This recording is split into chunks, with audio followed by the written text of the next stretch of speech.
Kim Chu, ipinagtanggol si Paolo Avellino sa isyong malamig na pakikitungo. Umuugong na naman ang usap-usapan online tungkol sa umano'y malamig na pakikitungo ni Paolo sa ilang public appearances kamakailan.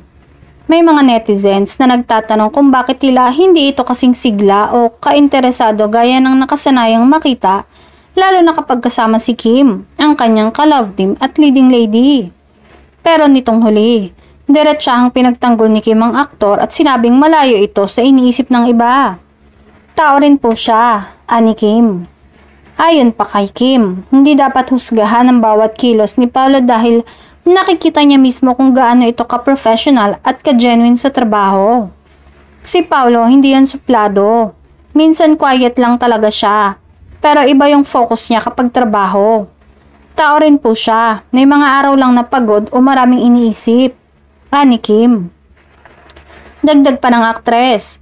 Mas malapit sila ngayon dahil sa mas bukas na communication bilang magka-partner sa proyekto.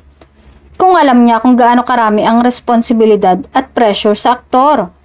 Nilinaw din ni Kim na natural kay Paolo ang pagiging reserved pero hindi raw ito nangangahulugang malayo sa tao o may tampo sa sino man. Sa likod ng kamera, sobrang mabait yan. Nagtatanong, nagkukwento, nakikinig. Hindi lang talaga siya pala eksena kaya akala ng iba malamig. Ibinahagi rin ni Kim na sa lahat ng eksena nila, ramdam niya ang dedikasyon ni Paolo. Kapag nasa set kami, 100% siya. Kaya siguro hindi niya napapansin yung paligid, nakafocus lang siya. Pero hindi po ibig sabihin malamig siyang tao.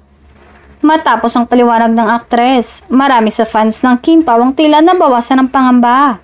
Marami ang sumangayon kay Kim na normal ang pagiging tahimik ni Paolo at mas dapat tingnan ang kalidad ng trabaho nito kaysa sa mga haka-haka ng netizens.